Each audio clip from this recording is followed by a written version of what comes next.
নজর রাখতে হবে ফলতার দিকে। অবাধে ভোট হতেই অভিষেকের ডায়মন্ড মডেল ভেঙে খান খান হয়ে গেল ফলতায়। জয়ের দোরগোড়ায় দাঁড়িয়ে বিজেপি প্রার্থী দেবাংশু পণ্ডা। 17 রাউন্ড শেষে 85,000-এরও বেশি ভোটে এগিয়ে রয়েছে বিজেপি। এখনো পর্যন্ত দেবাংশু পণ্ডার প্রাপ্ত ভোট 1,20,494। 17 রাউন্ড শেষে খুব উল্লেখযোগ্য, খুব ইন্টারেস্টিং, সিপিএম প্রার্থী ঝুলিতে 35,322 ভোট। 17 রাউন্ড শেষে কংগ্রেস প্রার্থী প্রাপ্ত ভোট 9,371। চতুর্থ স্থানে তৃণমূলের জাহাঙ্গীরের প্রাপ্ত ভোট 5,482। তার মানে এই মুহূর্তে ফলতায় একেবারে জয়ের দোরগোড়ায় দাঁড়িয়ে রয়েছেন বিজেপি প্রার্থী দেবাংশু পণ্ডা। এই মুহূর্তে 17 রাউন্ড শেষে 85,000-এরও বেশি ভোটে এগিয়ে রয়েছে বিজেপি সেখানে। আর দ্বিতীয় স্থানে খুব ইন্টারেস্টিংলি 17 রাউন্ড শেষে সিপিএম এর প্রার্থী ঝুলিতে 35,322 ভোট। একেবারে সরাসরি এই মুহূর্তে ফলতায় চলে যাব। আমাদের সহকর্মী শুভেন্দু একেবারে ঘটনাস্থল থেকে রয়েছেন আমাদের সঙ্গে। শুভেন্দু, এই মুহূর্তে ফলতায় জয়ের গন্ধ পেয়ে গেছে বিজেপি, কি ছবি সেখানে? দেখো, আর মাত্র 3 রাউন্ড বাকি রয়েছে, 21 রাউন্ড গণনা চলবে। 17 রাউন্ড শেষে বিজেপি প্রার্থী দেবাংশু পণ্ডা তার প্রাপ্ত ভোট 1,20,494। সিপিএম প্রার্থী শম্ভু কর্মী ভোট পেয়েছেন 35,322, কংগ্রেস পেয়েছে 9,371, তৃণমূল পেয়েছে 5,482। অর্থাৎ তৃণমূল প্রার্থী জাহাঙ্গীর খান একেবারে 4 নম্বরে চলে গেছে এবং বিজেপি এগিয়ে রয়েছে 85,172 ভোটে। তোমাকে জানিয়ে রাখবো যে ফলতার যে পুনর্নির্বাচন হয়েছে, এই নির্বাচন একেবারে স্বচ্ছতার সঙ্গে হয়েছে, নির্বিঘ্নে মানুষ ভোট দিয়েছে। ফলে এবারে যে মানুষের যে ক্ষোভ ছিল, ভোট সন্ত্রাস ছিল, ভোট দিতে না দেওয়া, তাদের উপর অত্যাচার, সেই ক্ষোভের বহিঃপ্রকাশ হয়েছে একেবারে ইভিএমে। তার ফলেই কিন্তু এইবারের যে পুনর্নির্বাচন সেখানে কিন্তু বিজেপি 85,000-এর উপরে লিড দিচ্ছে। আরও 3 রাউন্ড বাকি আছে। তোমাকে আরও জানাবো যে প্রত্যেক রাউন্ডে জাহাঙ্গীর খান 200 থেকে 300 ভোট পাচ্ছে। ফলে এই এলাকার মানুষের ক্ষোভ কতটা হতে পারে জাহাঙ্গীর খানের প্রতি, সেটা কিন্তু একেবারে বহিঃপ্রকাশ।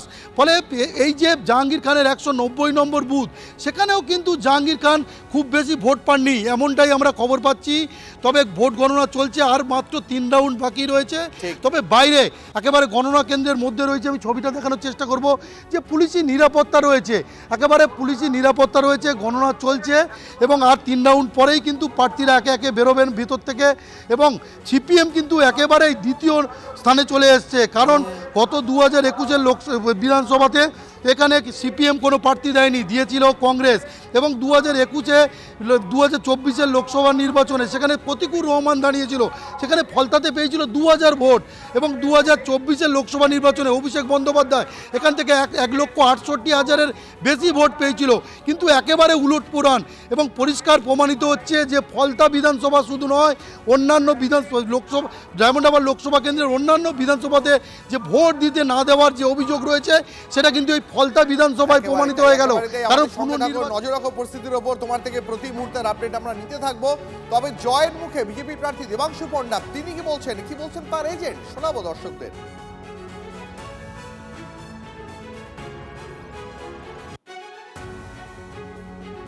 অভিষেক বন্দ্যোপাধ্যায় ফলতা থেকে প্রায় 2 লক্ষের কাছাকাছি ভোটে লিড দিয়েছিল গত 2024-এর নির্বাচনে, কিন্তু এবারের পুনর্নির্বাচনে সেটা একেবারেই উল্টে গেল। কি কারণ, কি রয়েছে? ও তো কাউকে ভোট দিতে দেয়নি, যা পেরেছে ঝাঁটিয়ে নিয়ে চলে গেছিল। এখন মানুষ ভোট দিয়েছে, মানুষ স্বাধীনতা পেয়েছে, মানুষের ভোট ভোটে মানুষ দিয়েছে, মন ভরে ভোট দিয়েছে। এতদিন অভিষেক ব্যানার্জির একটা পোষা কুত্তা ছিল জাহাঙ্গীর খান নামক একটা জঞ্জাল, তার অত্যাচারে ফলতার অলিতে গলিতে তার যে সন্ত্রাস বাহিনী ছিল, তাদের অত্যাচারে মানুষের বাক রুদ্ধ হয়ে গেছিল। আজ মানুষ নতুন জীবন পেয়েছে, নতুন আনন্দ পেয়েছে, নতুন শান্তি পেয়েছে। তার একটাই কারণ, আমাদের মাননীয় মুখ্যমন্ত্রী শুভেন্দু অধিকারীর বিরাট পরিশ্রমের ফল। এই মুহূর্তে আপনাদের জানিয়ে রাখবো 18 রাউন্ডের গণনা শেষ হয়ে গেছে। 18 রাউন্ড গণনা শেষে 92,000 ভোটে এগিয়ে বিজেপি। আপনাদের জানিয়ে রাখবো এই মুহূর্তে একেবারে লেটেস্ট আপডেট। 18 রাউন্ড গণনা শেষ। 18 রাউন্ড গণনা শেষে প্রায় 92,000 ভোটে এগিয়ে বিজেপি প্রার্থী দেবাংশু পণ্ডা। আরো একবার চলে যাব আমাদের প্রতিনিধি শুভেন্দু, একেবারে গণনা কেন্দ্রে রয়েছেন। শুভেন্দু, জয় তার মানে এখন স্টেপ ঘোষণা এবং সময়ের অপেক্ষা মাত্র। বিজেপির জয় কার্যত নিশ্চিত হয়ে গেছে। ফলতা বিধানসভায় অভিষেক বন্দ্যোপাধ্যায়ের ডায়মন্ড হারবার মডেল ভেঙে চুরমার এই মুহূর্তে। একেবারে ডায়মন্ড হারবার মডেল যেমন ভেঙে চুরমার হয়ে গিয়েছে, সেরকম একেবারে ফাঁকা মাঠে একেবারে বিজেপি কিন্তু একবার চচ্চড়িয়ে কিন্তু তার প্রাপ্ত ভোট বাড়াচ্ছে। 18 রাউন্ড শেষে বিজেপি দেবাংশু পণ্ডা তার প্রাপ্ত ভোট 1,29,075 এবং সিপিএম প্রার্থী শম্ভুকর্মী তার প্রাপ্ত ভোট 37,186 এবং কংগ্রেসের আব্দুর রেজ্জাক মোল্লার প্রাপ্ত ভোট 9,532 এবং তৃণমূলের একেবারে বিতর্কিত জাহাঙ্গীর খান তৃণমূল প্রার্থী তার প্রাপ্ত ভোট 5,708, অর্থাৎ বিজেপি এগিয়ে গিয়েছে 91,889 ভোটে। ফলে বুঝতে পারছো আর মাত্র 2 রাউন্ড বাকি রয়েছে এবং লক্ষাধিক ভোট না হয়ে গেলে কিন্তু আমরা অবাক হব না। ফলে 1 লক্ষ ভোটের কাছাকাছি কিন্তু পৌঁছে গিয়েছে দেবাংশু পণ্ডা, তিনি কিন্তু লিড দিচ্ছেন। এবং ডায়মন্ড হারবার মডেল, যে মডেলে নিয়ে এত গর্ব ছিল অভিষেক বন্দ্যোপাধ্যায়ের, সেই মডেলের তার বিশ্বস্ত সৈনিক জাহাঙ্গীর খান কিন্তু ভোটের লড়াই থেকে সরে দাঁড়িয়েছেন। করোনা কেন্দ্রে আসেননি, এজেন্ট পাঠাতে পারেননি, সেই ফলতা থেকে বিজেপি কিন্তু প্রায় 92। দর্শকদের আমরা যে গ্রাফিক্সটা এই মুহূর্তে দেখাচ্ছি, 18 রাউন্ড গণনা শেষে যে গ্রাফিক্সটা আমরা দেখাচ্ছি, সেই গ্রাফিক্সে 18 রাউন্ড শেষে যেখানে বিজেপি প্রার্থী তিনি 92,000 ভোটে এগিয়ে রয়েছেন, তার প্রাপ্ত ভোট যেখানে 1 লক্ষ ছাড়িয়ে গেছে, 1,29,000 তার প্রাপ্ত ভোট, সেখানে তৃণমূলের প্রার্থী জাহাঙ্গীর খান তার প্রাপ্ত যে ভোট 4 অঙ্ক ছয়নি, 4 অঙ্ক পেরোয়নি, 5,708 ভোট। আরো একবার গ্রাফিক্সটা একটু দেখাচ্ছি দর্শকদের, ভালো করে দেখুন। 18 রাউন্ড গণনা হয়ে গেছে, 20 রাউন্ড পর্যন্ত গণনা হবে। সেখানে তৃণমূলের প্রার্থী সেখানে 5 অঙ্ক পেরোয়নি, জাহাঙ্গীর খানের প্রাপ্ত ভোট 5,708 ভোট এই মুহূর্তে। এবং একেবারে চতুর্থ স্থানে রয়েছেন ফলতার নিজেকে পুষ্পা বলে ঘোষণা করা তৃণমূল প্রার্থী। আমরা কথা বলেছিলাম বিজেপি প্রার্থী দেবাংশু পণ্ডার সঙ্গে খানিকক্ষণ আগেই, তিনি কি জানিয়েছেন শোনাবো দর্শক। রাউন্ডই হয়ে গেছে, 14 রাউন্ড হয়ে গেছে, প্রায় 62,000-এর উপরে লিড রয়েছে এবং এখনো 7 রাউন্ড গণনা বাকি আছে। দেখা যাক কতটা কি হয়। 10 বছর পর ফলতা বিধানসভা ভোটে দ্বিতীয় স্থানে উঠে এলো এবারে সিপিএম। যেমনটা এখনো পর্যন্ত জানা যাচ্ছে, শেষবার 2016 সালে দ্বিতীয় হয়েছিল সিপিএম। এই বিষয় নিয়ে কথা বলে নেব, আমাদের অ্যাসিস্ট্যান্ট এডিটর তন্ময় প্রামাণিক রয়েছেন। তন্ময়, বদলের বাংলা, আর সেই বদলের বাংলায় তৃণমূলের খেলাটা যে শেষ, সেটা তো কার্যত স্পষ্ট হয়ে যাচ্ছে।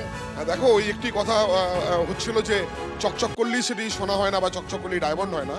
যেই মুহূর্তে একদম বলা চলে যে পরীক্ষার জায়গায় পড়ে গেছে, অবাধ ভোট হয়েছে, সেখানেই ডায়মন্ড হারবার মডেল ভেঙে ছারখার হয়ে গেছে, খানখান হয়ে গেছে। অভিষেকের যে মডেল ছিল প্রায় 70% ভোটের দিকে এগিয়ে গেছে। যা ভোট পড়েছে তার প্রায় 70% ভোটের কাছাকাছি হচ্ছে যে বিজেপি ভোট পেয়ে গেছে, 1,30,000-এর কাছাকাছি 18 রাউন্ড শেষে। অন্যদিকে দ্বিতীয় স্থানে উঠে এসছে বামেরা। ইঙ্গিতপূর্ণ একাধিক রাজনৈতিক বলা চলে ইঙ্গিত রয়েছে ফলতার আজকের ফলাফল ঘোষণার পর থেকে, যে 18 রাউন্ড পর্যন্ত যা হয়েছে। বিজেপির গেরুয়া ঝড় না হয়ে বলে গেরুয়া সাইক্লোন বলা ভালো, সেখানে অভিষেকের তৈরি করা ডায়মন্ড হারবার মডেল একেবারে ভ্যানিশ হয়ে গেছে। 2 নম্বর, দ্বিতীয় স্থানে উঠে এসছে বামেরা, অর্থাৎ ভবিষ্যতের ইঙ্গিত কি সেদিকে রয়েছে? তৃণমূল কি একেবারেই ভ্যানিশ, তৃণমূল কি এলাকাতেই নেই? কারণ প্রতিটা রাউন্ডে দেখা যাচ্ছে 100, 150, 200 করে ভোট পাচ্ছেন সেখানকার যে প্রার্থী রয়েছেন জাহাঙ্গীর, যদিও তিনি প্রেস মিট করে বলেছিলেন আমি ভোটে থাকছি না, সরে গেছে। অন্যদিকে কংগ্রেস প্রায় 10,000-এর কাছাকাছি ভোট পেয়েছে, অর্থাৎ অবাধ ভোট। মানুষ সেখানে 10 বছর, 12 বছর, 13 বছর পরে তাদের নিজেদের ভোটাধিকার প্রয়োগ করলেন এবং প্রত্যেকে নিজের পছন্দ মতো প্রার্থীকে ভোট দিলেন। বিজেপি নজর কারা ভোট পেল, পুরো সাইক্লোন বলা চলে, প্রায় 70%-এর কাছাকাছি ভোট। বামেরা দ্বিতীয় স্থানে উঠে এলো আর ডায়মন্ড হারবার মডেল ভ্যানিশ হয়ে গেল। এই 3টে রাজনৈতিক ইঙ্গিত আজকে ফলতার 18 রাউন্ড শেষে আমরা পাচ্ছি। একেবারে সেটাই আমরা দেখতে পাচ্ছি এই মুহূর্তে। শেষবারের কথাটা আপনাদের মনে করাই, শেষবার 2016 সাল দ্বিতীয় হয়েছিল সিপিএম। এবারে অবাধ ভোটে শূন্যের খরা আগেই কেটেছে। ফলতাতেও সেখানে সুষ্ঠু ভোটের পর দ্বিতীয় স্থানে উঠে এলো সিপিএম। 2011 থেকে ফলতার ফার্স্ট বয় তৃণমূল এবার একেবারে চতুর্থ হওয়ার পথে। ভোটের আগেই ওয়াকওভার অভিষেকের পছন্দের জাহাঙ্গীরের, তারপরেও খাতায় কলমে থাকা পুষ্পা জাহাঙ্গীর এবারে চতুর্থ স্থানে আসতে চলেছে বলেই দেখা যাচ্ছে। এই মুহূর্তে আমাদের সঙ্গে রয়েছেন সিপিএম নেতা শতরূপ ঘোষ রয়েছেন আমাদের সঙ্গে। শতরূপ, আপনাকে স্বাগত টিভি9 বাংলায়। একটা কথা আপনারা বারবার বলেছেন যে বামেরাই একমাত্র পারে বিজেপির সঙ্গে লড়াইয়ের ময়দানে টেক্কা দিতে, সেটা কি ফলতার এই ফলাফল তারই ইঙ্গিত দিচ্ছে? দেখুন, আমরা তো বরাবর বলে এসেছিলাম যে পশ্চিমবাংলায় তৃণমূল পুলিশের জোরে টিকে আছে, যেদিন পুলিশ থাকবে না, সরকার থাকবে না, সেদিন তৃণমূল দলটা উঠে যাবে। এই অবধি বলেছিলাম, ভেবেছিলাম তৃণমূল ভোটে হেরে গেলে কয়েক বছরের মধ্যে উঠে যাবে। এই যে কয়েক সপ্তাহের মধ্যে মানে একটা দল থাকবে না মানে 2 সপ্তাহ থাকবে না, এটা সত্যি আমরাও বলার সময় ভাবিনি। আজকে পশ্চিমবাংলায় তৃণমূলের 80 জন এমএলএ আছে, রাজ্যের প্রতিটা জেলা পরিষদ ওদের, রাজ্যের প্রতিটা মিউনিসিপ্যালিটি, একটা তাহিরপুর বাদ দিয়ে প্রতিটা মিউনিসিপ্যালিটি। তারপরে দলটা জাস্ট নেই, উঠে গেছে, দলটা উবে গেছে। ফলতায় যে আপনি যে প্রশ্নটা করলেন একেবারে সহমত। একদিকে বিজেপি, একদিকে বামপন্থীরা। এটা খালি ফলতা না, এটা হচ্ছে পশ্চিমবাংলার নতুন ব্যাটল লাইন, এটা গোটা পশ্চিমবাংলার নতুন যুদ্ধের যে রেখা। একদিকে বিজেপি আছে, একদিকে বামপন্থীরা রয়েছে। এবার দেখা যাক সামনের দিনে কি হয়। ভোটের প্রচারে গিয়ে বিরোধীদের মৃত্যু কামনা পর্যন্ত করেছিলেন অভিষেক বন্দ্যোপাধ্যায়। বিরোধীদের জন্য বৈদ্যুতিন চুল্লি তৈরি করে দেবেন জানিয়েছিলেন তৃণমূল সাংসদ। অভিষেকের সেই ঔদ্ধত্যেরই জবাব দিল ফলতা। গুঁড়িয়ে গেল অভিষেকের ডায়মন্ড মডেল। এখানে জাহাঙ্গীর আমাকে আস্তে আস্তে বলেছে, দাদা সব দিয়েছো, একটা বৈদ্যুতিক চুল্লি করে দিতে হবে। আমি ভাবলাম 4 তারিখ ফল বেরোনোর পর কিছু লোক তো হার্ট অ্যাটাক করবে, তাদের শর্টকাটটাও ভালো করে করা আমাদের উচিত। করে দেবো, আমি কথা দিয়ে যাচ্ছি, লড়াই করে যত দ্রুত সম্ভব বৈদ্যুতিক চুল্লি হবে এখানে। আমার প্রতিশ্রুতি, আমার গ্যারেন্টি, কথা দিয়ে কথা রাখার নাম তৃণমূল কংগ্রেস।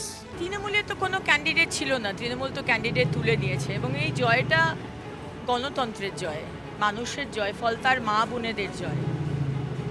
এবং আজকে যুবরাজ অভিষেক ব্যানার্জি 7 লক্ষর ওপর ভোটে diamond Harbour model, the famous diamond Harbour model প্রয়োগ করে মানুষকে ভয় দেখিয়ে সন্ত্রাস করে যেভাবে করেছিলেন লোকসভার ভোট, সেটা আজকে ভেরি ক্লিয়ার। সুতরাং মানুষ শেষ কথা বলবে এবং উন্নয়নের কাজে আমাদের কাছে মাননীয় মুখ্যমন্ত্রীর কাছে ফার্স্ট প্রায়োরিটি, ভয় আউট, ভরসা ইন। ফলতাতে পুনর্নির্বাচন হয়েছে, সেই পুনর্নির্বাচনের ফলাফল ঘোষণা হচ্ছে। সেখানে কি দেখা যাচ্ছে? তৃণমূল একেবারে 4র্থ স্থানে এসে নেমে দাঁড়িয়েছে। কিন্তু একবার আপনারা মনে করে দেখুন, অভিষেক বন্দ্যোপাধ্যায় তৃণমূলের সর্বভারতীয় সাধারণ সম্পাদক, তিনি কি বলেছিলেন? একটা সময় বলেছিলেন এই ফলতাতে গোটা দেশ এসেও তৃণমূলকে হারাতে পারবে না, কেউ ডায়মন্ড মডেলের দাঁত ফোটাতে পারবে না, দাবি করেছিলেন অভিষেক। একজন সাংসদ হয়ে গোটা রাষ্ট্রকে চ্যালেঞ্জ করেছিলেন অভিষেক। ফলতার অবাধ ভোট হতেই অভিষেকের দম্ভ একেবারে মিশে গেল মাটিতে।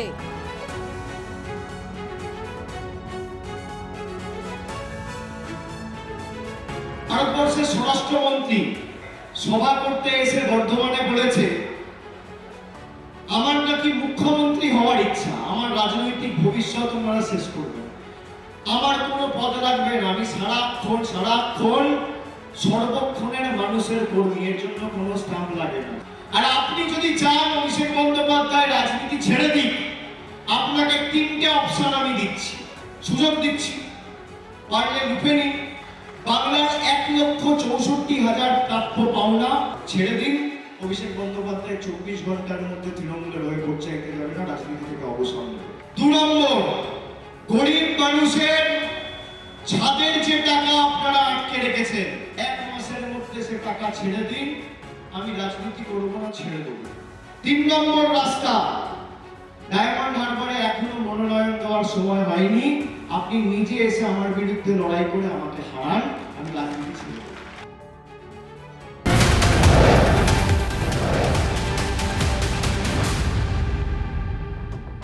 ক্ষমতায় থাকার সময় তৃণমূলের দুর্গ ফলতা এখন কার্যত তাসের ঘর। 20 দিনের মধ্যে তৃণমূলের নকল ভূমির গড় ফলতা। রাজপাটে যেতেই টিম টিম করছে তৃণমূল, আর ডায়মন্ড মডেল সে তো ধপাস। 2 মাস আগে ডায়মন্ড চ্যালেঞ্জ ছুড়ে অভিষেক এখন ঘরে লুকিয়ে। 2 বছর আগে লোকসভা ভোটে ডায়মন্ড হারবার থেকে 7 লক্ষেরও বেশি ভোট পেয়ে জিতেছিলেন অভিষেক বন্দ্যোপাধ্যায়। তার মধ্যে এই ফলতাতেই লিড ছিল 1,68,372 ভোটের। কিন্তু ক্ষমতার হদবদল হতেই ঝুঁকে গিয়ে ওয়াক ওভার দিল পুষ্পা। ডায়মন্ড হারবারে অভিষেকের লিডও কমলো হু হু করে। আপনাদের মনে করিয়ে দিই, এর আগে এই ফলতার সহস্ত পুষ্পা তিনি কি হুঁশিয়ারি দিয়েছিলেন। তৃণমূল কংগ্রেসের নেতা কর্মীদেরকে এই ধমক চমক দিয়ে ভয় দিকে রাখতে পারবে না।